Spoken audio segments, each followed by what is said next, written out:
Hmm.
Good evening, ladies and gentlemen.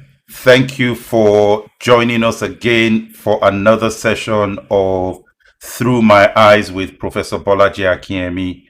where we look at various international events and we hear the Prof's views on these international events.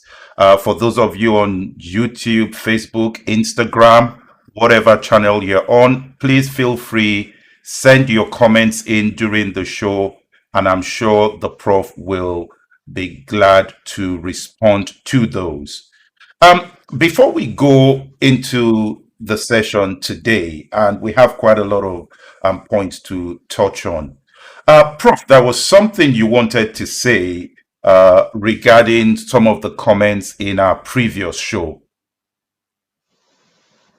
Yes, good evening, and may I join you in saying welcome to uh, our friends, who usually join us on this platform. Now, last week, I expressed a view on the nomination of Trump for the Nobel Peace Prize.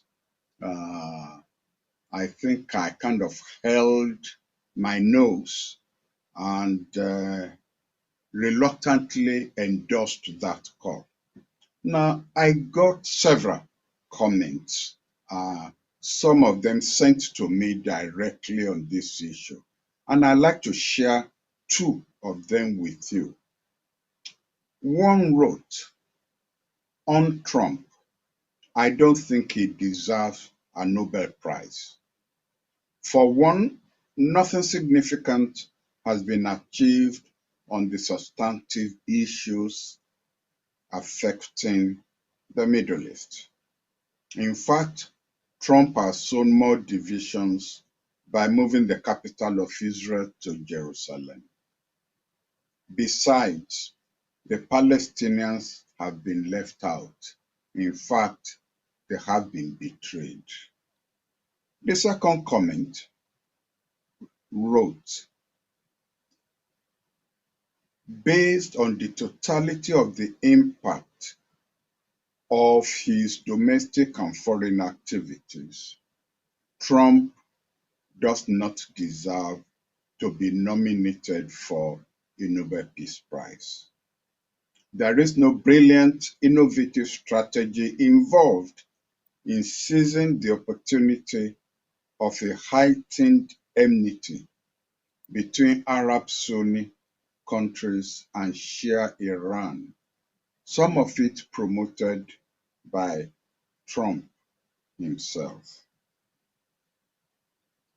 In addition to these two comments, which set me thinking, I then came to the conclusion that irrespective of my view, which I still hold on to, that the agreement which brought some of the Gulf Arab countries and Israel onto a cooperative platform, I've had a rethink, primarily based on the fact that Trump has been a disruptive element on matters of global peace, on matters of world order. He had contributed negatively to the disruption of a world order that had been built up since the Second World War. And based on this, I've changed my mind. I've withdrawn my reluctant support for his nomination for the Peace Prize. And I thank those who had written to me to draw my attention to these larger issues. Basically saying the Nobel Peace Prize is just more than bringing one peace agreement partially onto the world stage. I thank you for that contribution, and I thank you for helping me to enlarge my view of what Trump deserves or does not deserve. Thank you.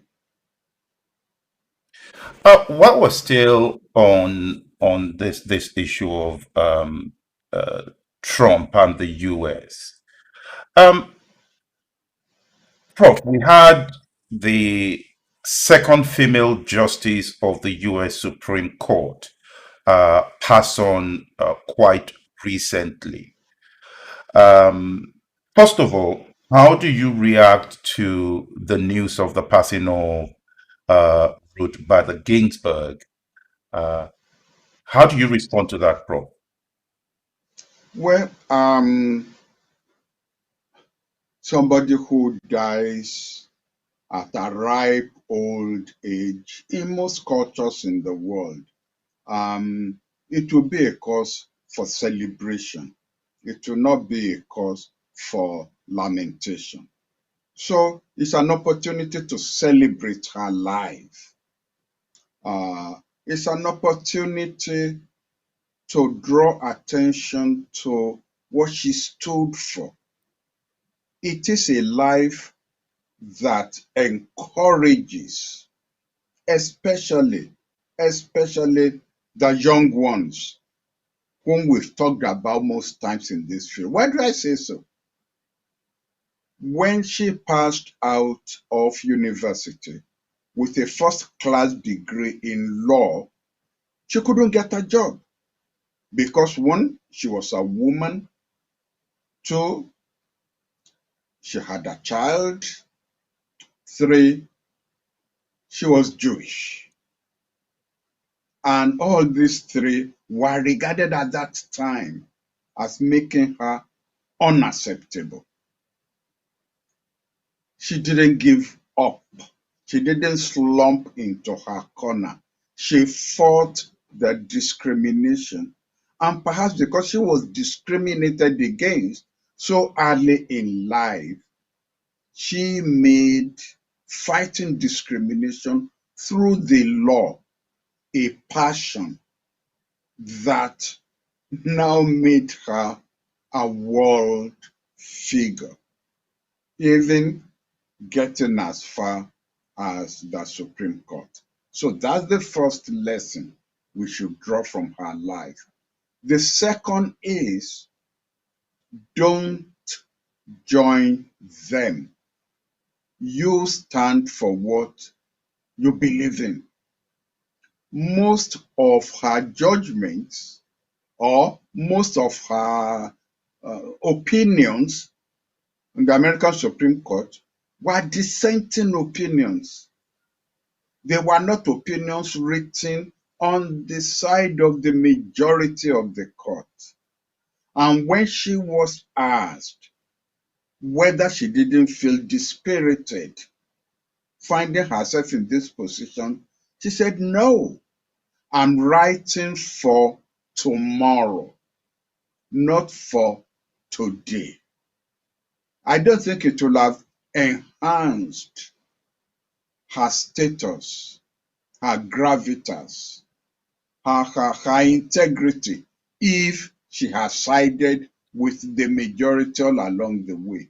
She was writing dissenting opinions that she felt that in the future, these minority opinions are going to become majority opinions of the court, that the court will turn around to embrace her dissenting opinions. She will not turn around and desert her principle to join with the majority. This is a lesson for all those, young or old, in public office, whether as activists or as office holders.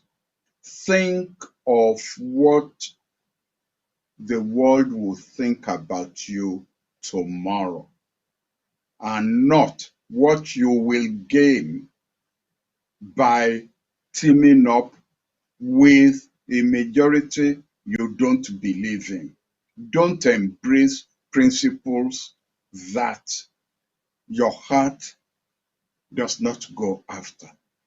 the way we are celebrating her now, even the President of the United States went to pay his respects at her casket, lying in state at the Supreme Court today. So, even me personally, because I mean, there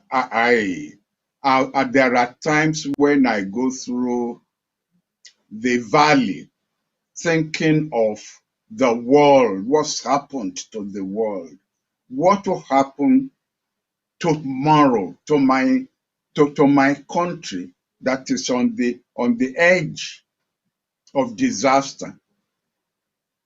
Her life has lifted up my spirit to think there will be a tomorrow, and I want to be on the side of tomorrow.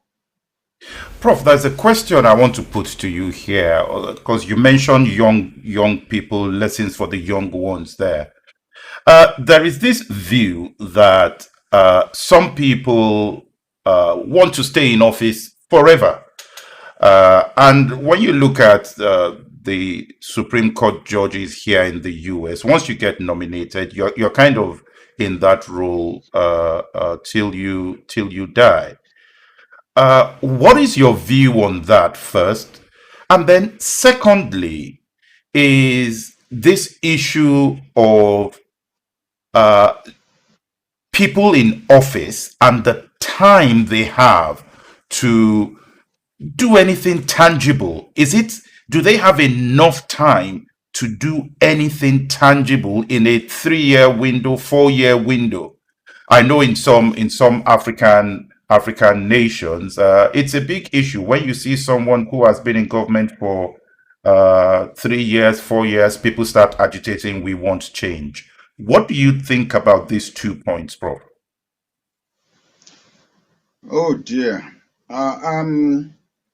These are not easy issues to resolve. Um, I have thought a lot about what we call in this country turn by turn syndrome. It's my turn. You have had your turn.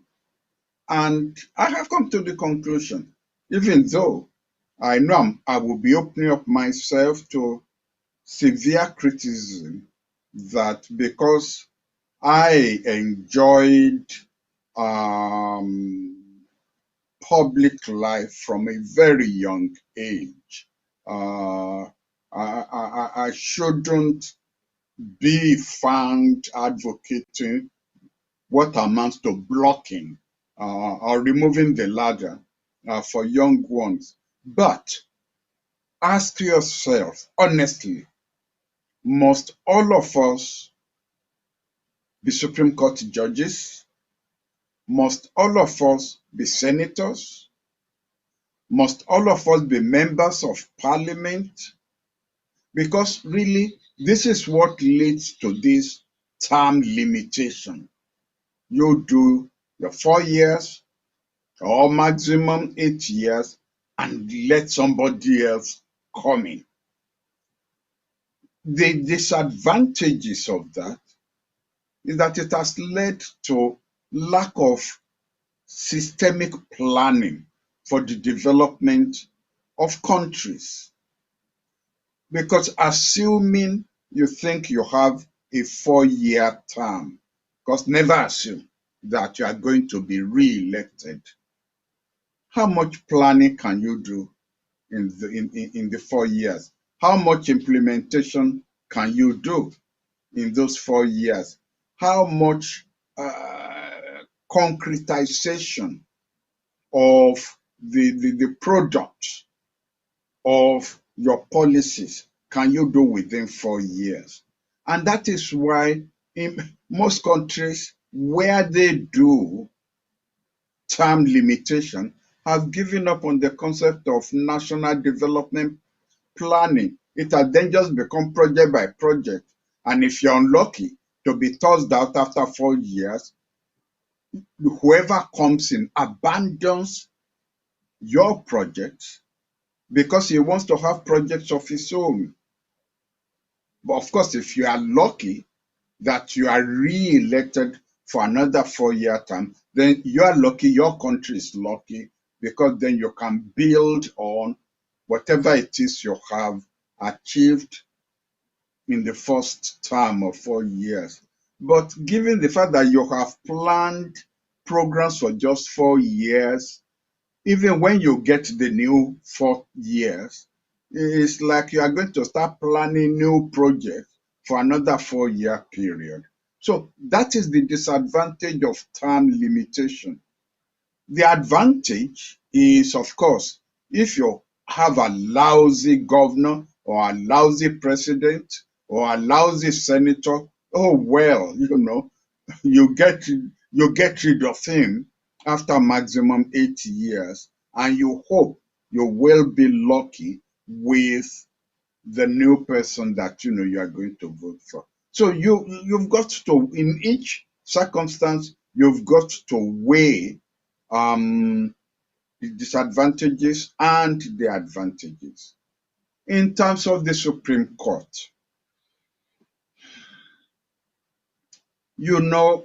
human beings mature with age. And that is really why when people celebrate birthdays, the message I always send to them is, may you grow in age, wisdom, and grace. Professors grow with age. We become more mature. We become more confident in the theories we propound, either confidence in criticizing existing philosophies, and being confident in advancing our own that has been based on years of teaching. When I was at the Fletcher School of Law and Diplomacy, the professor who taught me international law was in his early 80s. He'd appeared before the World Court on so many occasions. He's written books. He's edited journals on international law that he himself was Mr. International Law. And a lot of us students, we learned a lot from him. He wasn't nervous about his presentation. He even encouraged us to challenge him, to challenge his views. If he's a 45 or a 55-year-old professor, he's not going to show the same kind of, maturity in view. It's the same thing with lawyers and judges. The older they get, the more mature their views develop. So I like the American system. I must be frank with you. Of judges staying in the Supreme Court until they die or retire because of illness, of infirmity. I'm leaning towards endorsement of that. However, it all then depends on the people who appoint them, whether they show, whether they allow themselves to be guided by the love of country, that they look for best talents to promote onto the Supreme Court, and not be guided by selfish interest or party interest, and then you start promoting non-entities onto the Supreme Court, and because your party controls the Senate, they get endorsement, and then the Supreme Court is diminished by the appointment. But Prof, some of the younger generation coming up, one of the things that we know they have or they are agitating for is that we have a whole set of older people who started young themselves, and they are blocking the route for the younger ones to come in because they're not leaving these roles. What would you say? I think we touched on this. Someone like Joe Biden, he's been in government for so many years. Shouldn't it be now leave the place, go and rest, let some of the younger ones with maybe more strength, more energy, who knows, take over? But the system is not really in the specific case you've mentioned. This system is not the dice is not loaded against the young. Obama was a young president. John F. Kennedy was a young president. Clinton was a young president. George Bush, the son, was a young president. Um, who the former governor of Georgia, uh, uh, it was anyway. There have been so many young presidents thrown up by the U.S. system that I wouldn't regard Biden or Trump or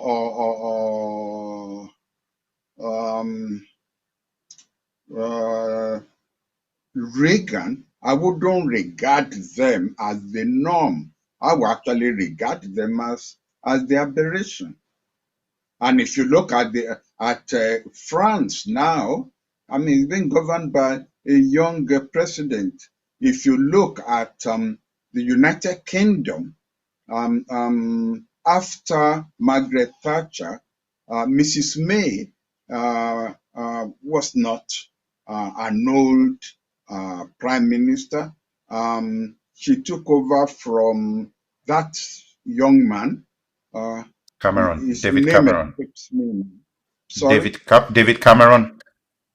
David Cameron. He wasn't an old man. And of course, the grand, the grand patron of them all, Tony Blair, was a very young man when he became a prime minister.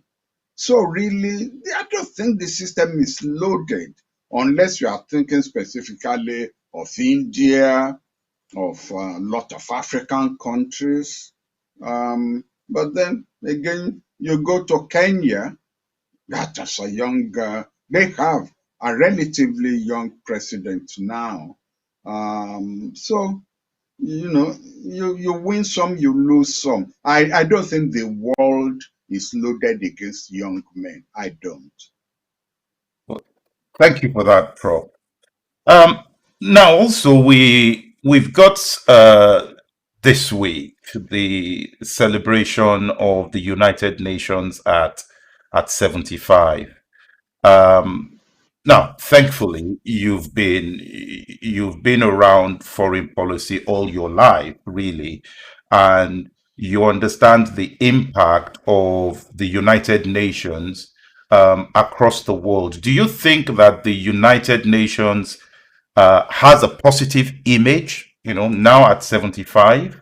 Do they have a positive image globally? Or do you think that the perception of many against the United Nations is negative? Unfortunately, the perception is negative, but it's inaccurate and unfair. The reason the perception is negative is because, like the news, we focus on sensational negative issues. If you look actually at the social and economic sides of the global arena, the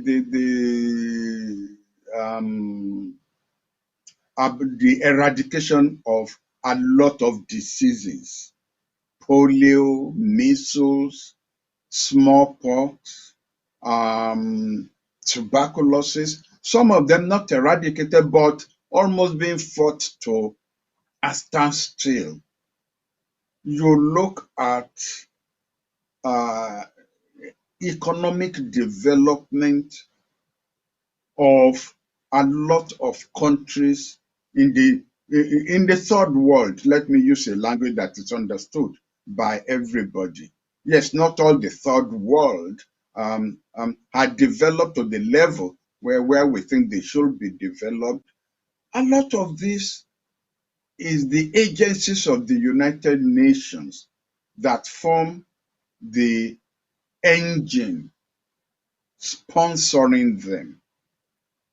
What we tend to focus on are the negative sides or the non-achievable and non-achieved programs, to which is not the fault of the United Nations. That we have wars, that we had the Iraq War, which the UN was supposed to. In fact, most of the wars that we have in the world, whether Iraq or Afghanistan or Syria, are things that the United Nations opposed. But the United Nations is not an institution that is in a way insulated. It doesn't have an army of its own, so it cannot take on any of the superpowers. However, the United Nations has been an instrument in curtailing wars in the developing countries. The institution of peacekeeping troops, peacekeeping operations that started, I believe, under Dag Hammarskjöld when he was Secretary General of the United Nations, has allowed the superpowers to be separated from conflicts in the developing countries, and keep them away from adding fuel to whatever might have been the local conflict. So perception negative, justified no. The UN has achieved quite a lot in its 75 years. For example, the sustainable what Development we call goals. social and developmental goals, or Yes. whatever you have, it has given you a yardstick by which you can measure the development in your own country and have that development moderated, by an agency external to your own country. That gives you a push towards achievable and sustainable goals. All right, Prof. Let's move to some of the speeches that were given by some of the nations that were in attendance there. What stood out for you from listening to some of those speeches? Um, Before I answer your question, let me uh, at least draw attention to the uniqueness of this year. Somebody who was speaking to me the other day and was asking me, has the era of virtual diplomacy finally arrived?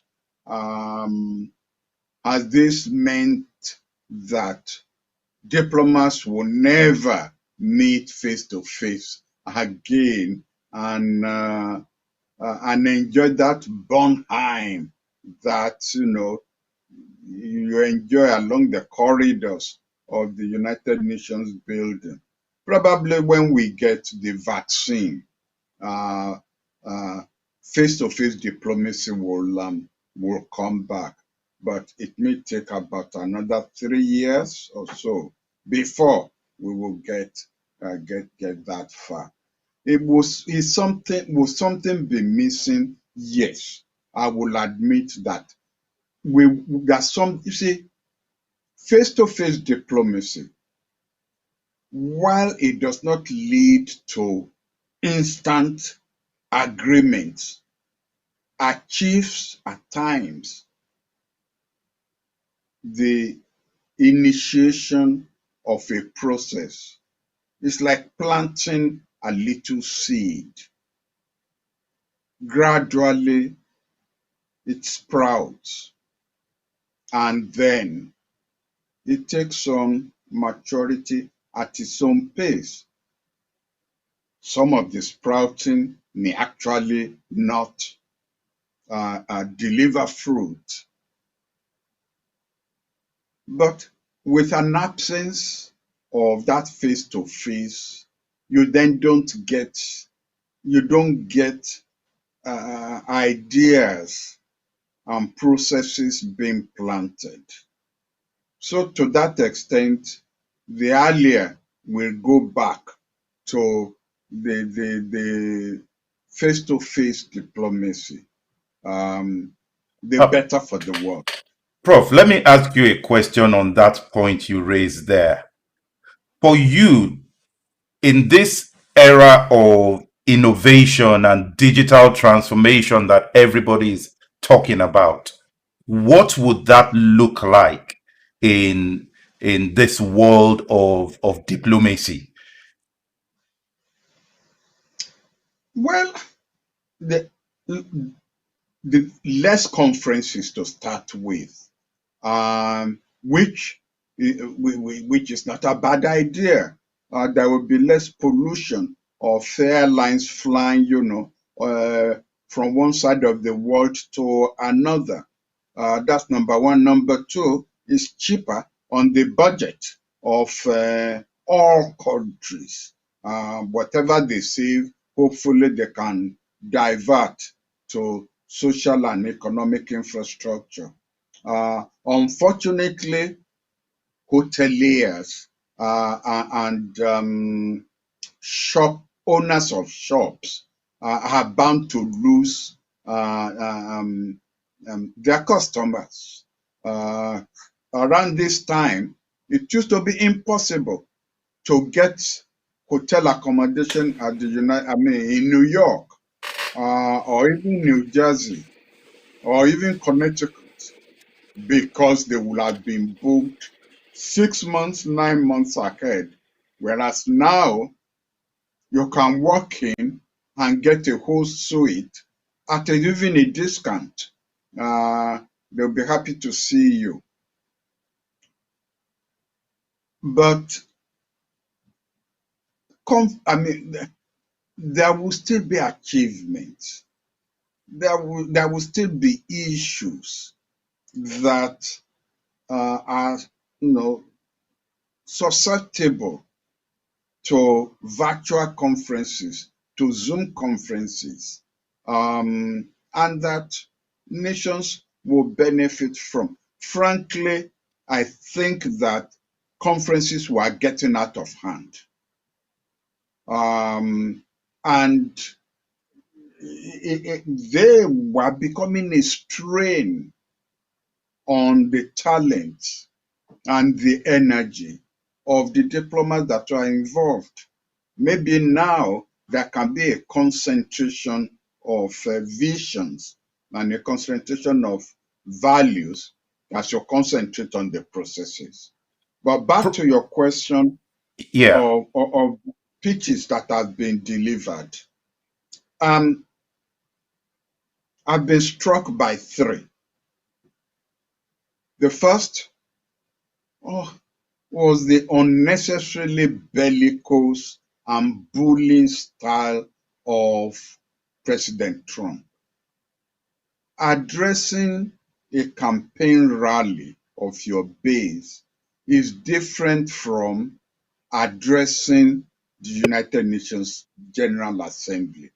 Even though I understand that he was using the message of the UN General Assembly to energize his base.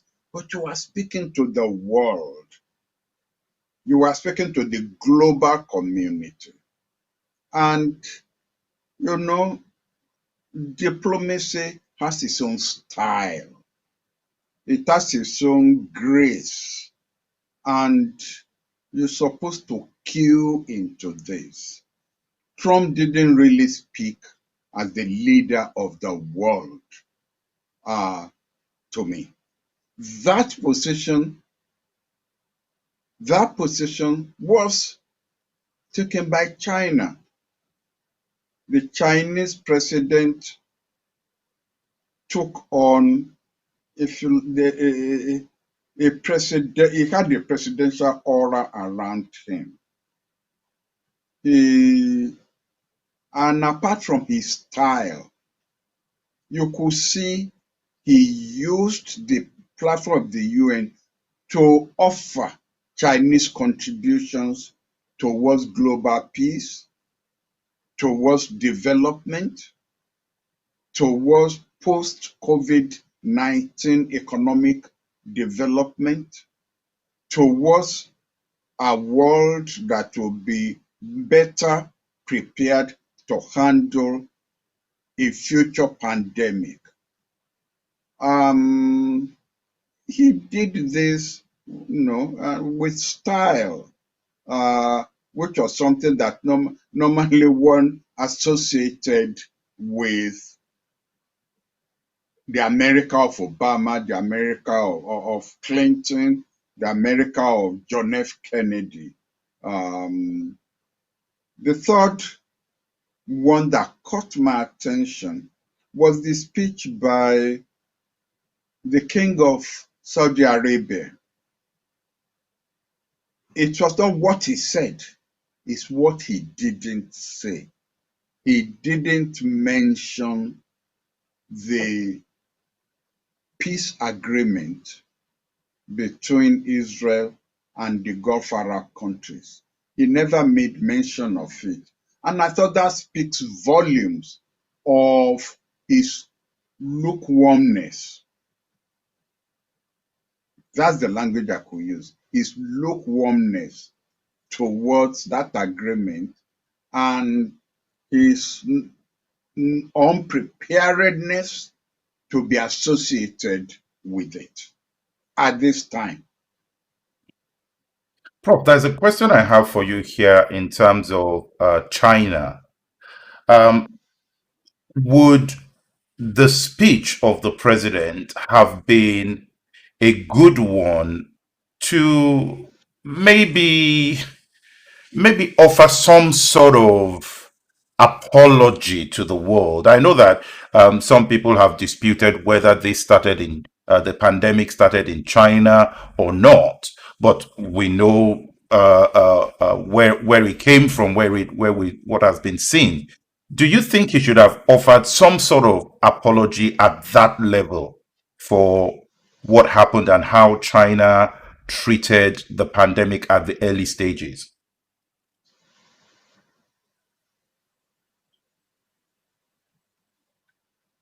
You may have a point there. Probably a word about given the nature of, given what we now know, nobody ever expected that this would become a pandemic. And if we had known, perhaps without saying how it would have been different, perhaps our approach to dealing with it would have been different. Maybe. All right, let's move on to another key area where we would want to hear your views, Prof. We had the more information came to light regarding what has been regarded as the FinCEN scandal, where over 2,500 documents have been made available to some journalists and investigators, and they have unearth a lot of corruption, we would say. What do you have to say to that news, Prof? Well, you recall that we discussed this issue uh, some sessions ago when we were talking about immigrants um, flocking and flooding into Europe again from different parts of the world using the Mediterranean as a Yes. conduit. And I made a point at that time that if resources flowing out or illegally flowing out of developing countries were actually to flow back and be used in developing those countries, you may not have what one will call illegal economic immigrants. And these documents, which have just surfaced, have just confirmed my view and the view of others who have said corruption now is a two-way program, the giver and the taker. In this case, these documents show that funds are being lodged in Western banks, funds that got there dubiously. And what the documents did not say, and perhaps another report will be devoted to that, is the almost impossible way, the, the impossible obstacles that have been set up to ensure that even when you get anti-corruption governments where these funds initially came from, it's almost impossible to get them back from these banks. And yet these banks didn't make the law themselves. The law has been made by their parliaments, and their judiciary had upheld, the difficulty in returning these funds.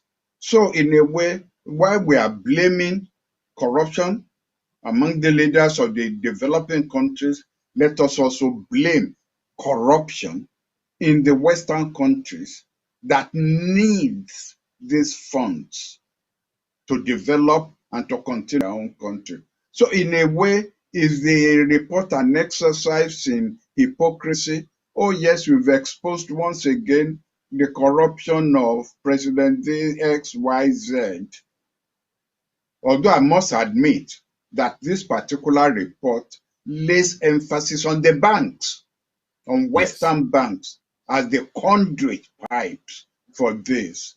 But the job will be complete if new laws are put in place in Western countries that will facilitate the return of these funds to where they were looted. Hopefully, they will not then be re-looted. But the fact that they were returned in the first place may make the relooting a bit more unattractive, because if you send them out, they'll be sent back to you Yeah. again.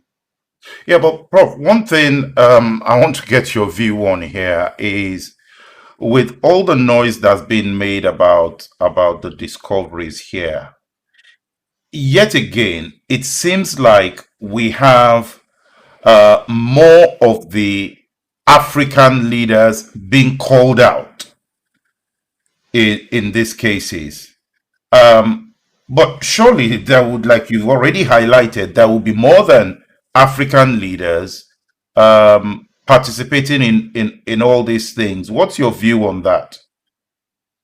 Well, I think Russian, the Putin and his co-conspirators were also called out.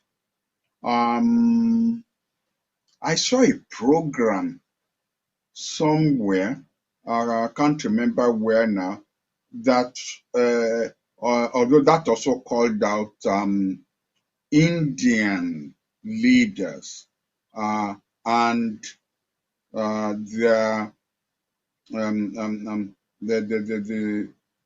the looted funds coming to Britain, and all the attempts by India to get those funds back and to get back those also who are claiming asylum, but in fact are running away from justice for looting of funds. I think if you look at the global nature now of the anti-corruption campaign, it's not just African leaders who have been called out, although more African leaders have been called out than others. But I think it's become a global Alibaba and its 40 thieves. All right. One more question on this before we move on. You touched on it briefly, but I want to press that point a little bit more because, and the point is this: we're talking about billions and billions of dollars in its entirety. If that money should make its way back to where it came from, do you think that those nations are ready to use the inflow of the funds for developmental purposes? It could be part of the agreement that will be worked out, where the funds they don't have to be released in one block, but they will be tied to projects. I know some will argue that this is an infringement on the sovereignty of developing countries, and that is an exercise of governmental authority by external agencies. But what we want, at least for those who are in the anti-corruption crusade, what one wants is, one, the funds going back; two, they are being used for developmental purposes. And to that extent, I think that one, well, I mean, one could swallow one's sovereign pride and agree to sectoral utilization of these funds as they come back to build this particular road, and that can be monitored. If you don't use the block that is released, then you don't get other blocks. But if you get the block and the road is built, you get the block, the hospital is built, you get the block, and there is cleaning of degradation, environmental degradation in oil producing areas, then I think the job is accomplished. Hmm. Hmm. Prof, as we start to round up this evening, we're starting to see uh, a second wave beginning to hit of COVID-19 in some nations of the world. Now, something that's quite surprising, again, just judging by the level of a noise that's been raised in the press, is the fact that um, we're not so much hearing of a big, massive second lockdown in China. We're hearing about lockdown issues in France. We're hearing about lockdown in Spain, even the United Kingdom, where we are here. We're also having more laws put in place to address the increase in the number of cases in the virus. Um, have we done enough to try to address this issue? It's a difficult issue to address because, in a way, we still don't sufficiently know enough about how to cope with this virus. We're all keeping our fingers crossed and hoping in the next 3 to 6 months of an effective vaccine or vaccines, which would then enable the human body and the human society to cope with COVID-19. But while waiting for the vaccine, we are then going to play the game we played with the first wave, which is to try to stop the person-to-person transmission of it, at least in places where with the winter coming. It's only quite recently, by the way, there was a program, that I saw in the United States.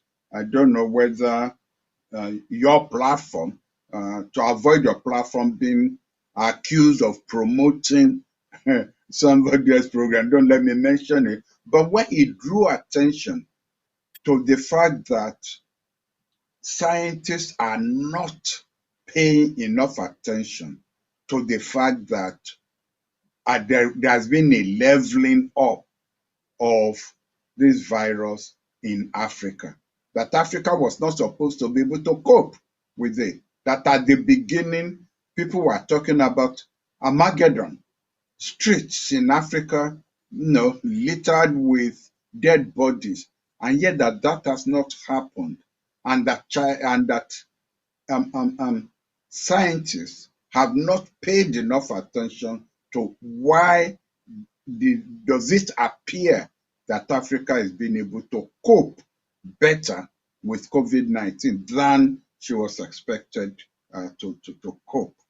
So that you are getting the second wave in Europe and in China, it was expected. And as I said, we will keep our fingers crossed until we get the vaccine. There's a question here on YouTube, or a comment that will be good again to get your response to. It says somehow it should be made necessary for governments of third world countries to give some form of assurance or guarantee as to judicial or appropriate usage of repatriated funds. I think from what you've said already, I think you support that view.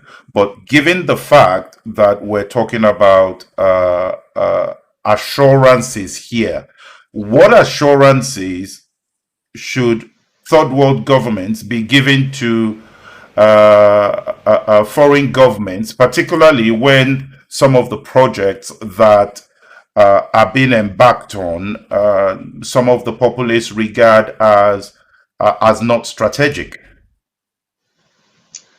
No, we've dealt with this. The whole, the developing state, developing country, and its government must be allowed to prioritize where they will use repatriated funds. Obviously, we've got to be realistic about this. This is world politics we're talking about. They are not going to release those funds for you to buy weapons, even though it's your God-given right to decide where you will use where you will use your resources. However, using the funds to build roads releases the funds from your budget that you will have used to build those roads to do something else, which will be of no concern of, where the funds are coming from. But you cannot, although it's your right, they are your funds, but again, be realistic. You cannot expect them to just say, okay, we've discovered $1 billion here, put here by your ex-president. You can have it back, especially when there's a suspicion that it may just flow back by the current president. They have to be project related. And I think that's the best we could hope for. And as I said earlier, the entire block will not be released at once, but it will be sectoral by sectoral release. We release it for roads and we certify by international consultants that those roads were built. Then what do you need the second tranche for? To build teaching hospitals or to build anti-pandemic hospitals. Fine, here are the funds, and then when it is certified that those hospitals have been built, your doctors, the conditions of service of your doctors are such that they don't have to run to Europe, for employment, that their conditions of service have been taken care of.